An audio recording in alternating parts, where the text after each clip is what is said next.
What's up, guys? Back out here today with the Barn Find 56 Chevy Bel-Air. Gonna do a little more cleaning, get stuff out from under the hood, and just continue with the progress of what we're doing. And I'll show some video. Man, the floor pans look really good. But I just wanted y'all to see what we're doing this week with it. And if you're not subscribed to the channel, please do so. It'll give me just a couple extra dollars to spend on this car. I do want to thank you. We've just hit 2,000 subscribers this morning.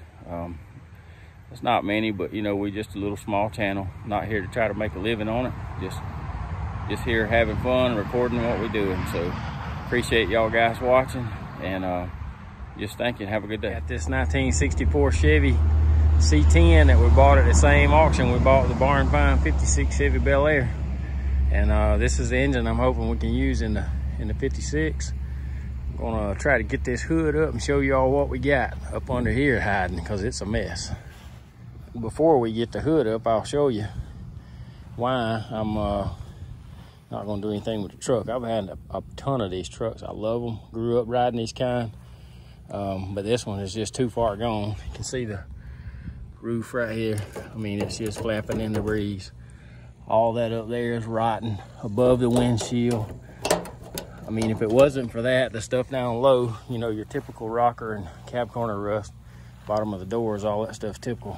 But this truck has a really good bed on it, and I will be selling the bed complete with the tailgate and the rear step side bumper.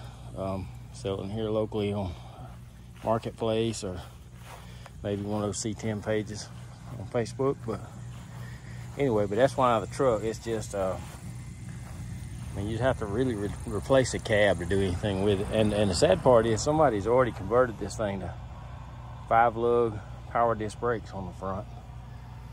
I mean, it's actually had an automatic transmission. They had started putting or either did, they just didn't have it finished, whatever, but automatic on the column, steering column in it. But same way with the car, rats, squirrels, whatever. Just had them a field day with this thing. I mean, you see those limbs right here? That's nothing compared to what's under the hood of this truck. I'm about to show you. It's about a two-hand operation here. The hood's rotten, hinges are froze up.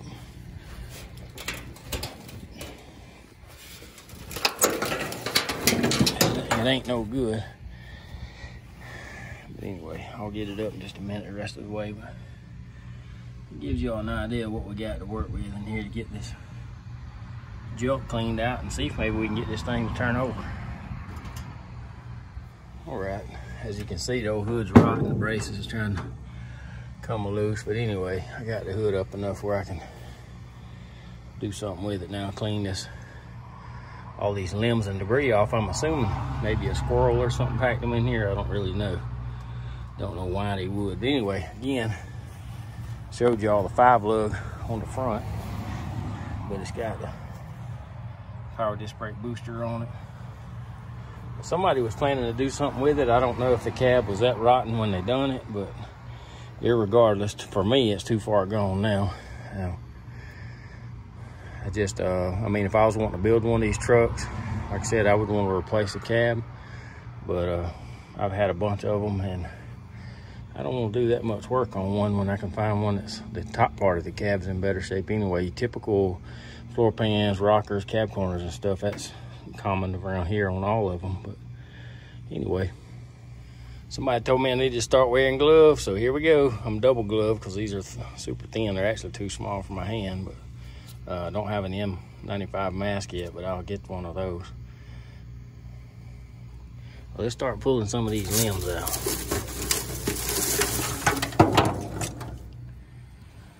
Well, it's a good thing I put gloves on today. Some kind of bone in there. I don't know what they was packing up, but I saw one inside the truck too. Well, I've had a ton of people message me about wanting to buy the whole truck, so let's pressure wash it real quick, and if I can sell it for enough, I'll just sell the whole truck and get me another engine. I actually have one I could use, but I just kind of like the idea of this 327, but not sure it's any good anyway, so let's pressure wash it.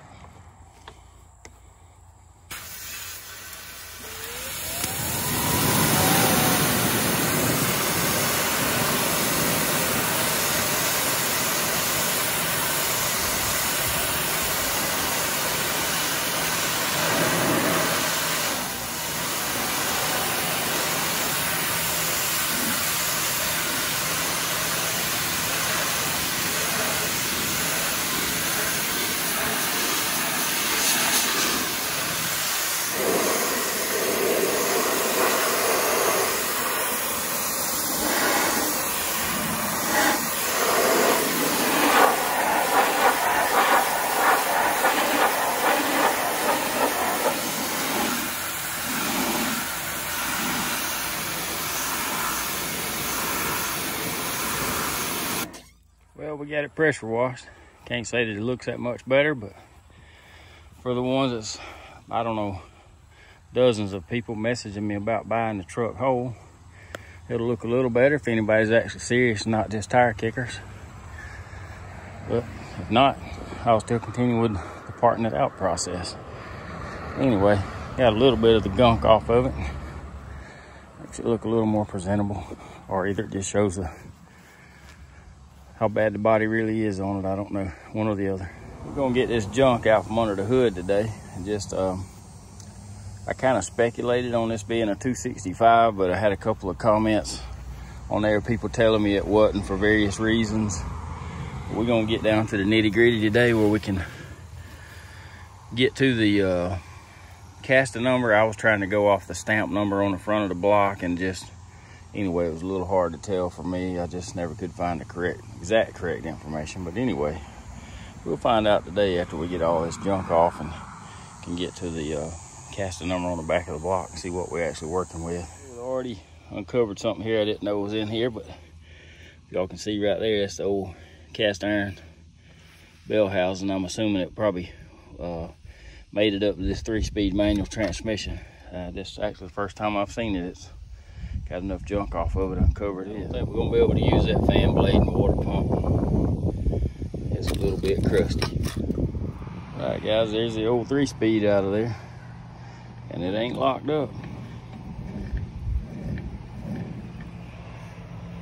It's definitely crusty, but I think these still fetch $100 or so to swap me. If it be okay, I can clean it up a little bit, maybe get a little money out of it. Anyways, you can see the rear shaft turning. I'm assuming that means it's in some gear, I don't know, maybe third, as easy as it's spinning, fast as it's spinning, whatever. There's the bell housing I mentioned, guys. You talking about a heavy piece. It's heavy. And I believe I have uncovered what may potentially be, and I may be totally wrong, y'all correct me if I am, but this may be what was the original intake off of this car. It was laying under the hood, under the 3-speed transmission. And it has definitely seen better days, but it is an older one because it has the place for the oil fill tube. And it's a 4-barrel carb. And I have run the numbers on the trim tag and the VIN tag on this car, and it is an original V8 powered Bel-Air, which I didn't really have my doubts on that, but I just ran it just to confirm and to see what the original colors was, which was Sierra Gold and Adobe Beige two-tone.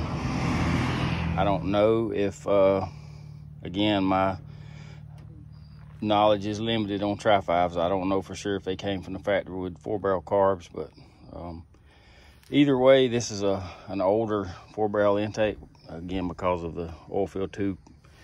And so anyway,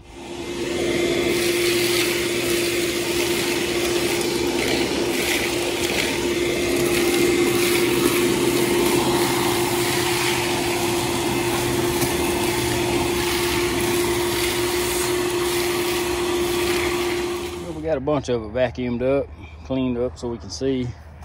I knew when I got this car at the auction that day, when I got up under it to hook my chain to it, to winch it up on the, or to hook the winch cable up on my trailer, that this pan right here was rusted out. I'm not sure what you call this, but it's also right where the radiator support goes. Anyway, and this piece right here is gonna try to get it where I can throw some shade on the sun. But anyway, this piece is gonna have to be replaced or repaired. I know core supports are typical in a lot of old vehicles, so that's not a big deal.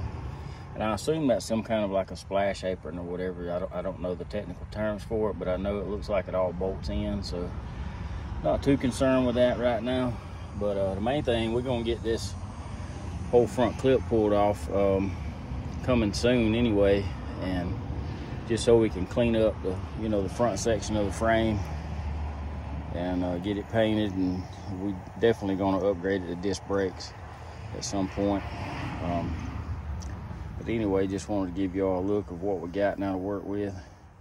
I got it down now to where I can actually see the numbers on the engine, on the stamped numbers on the front, and the caster number on the back, numbers on the heads. So we'll definitely have an answer for that on the next video if I don't get it on this one.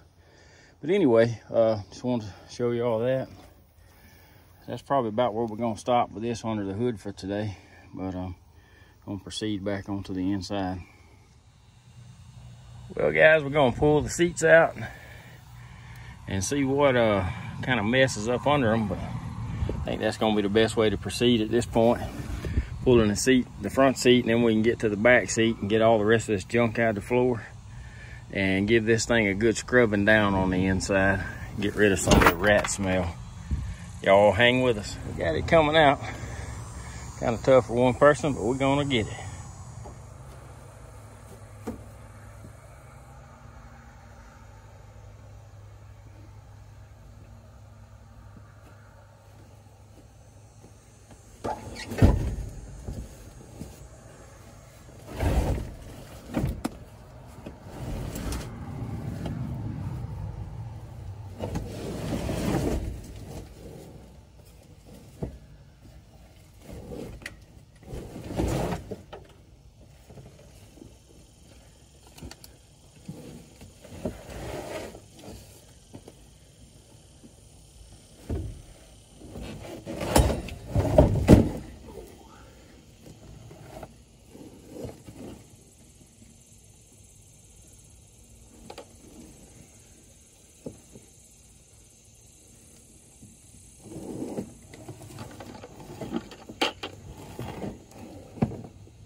Well, what we got under the seat is a mess, which is about what I expected. We'll get it cleaned up for sure now. Ooh. Told y'all there was a big boy in here, and he's still hiding out under the back seat. Let's see if we can see him.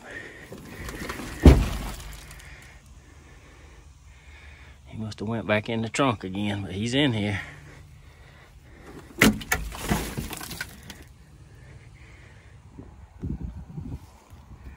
Well, it's a mess, but I think it'll be easier to get out now. We'll see.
Got the passenger side vacuumed out pretty good, at least this part. And I know you can't hardly tell anything about it the way the sun's shining, but looking good.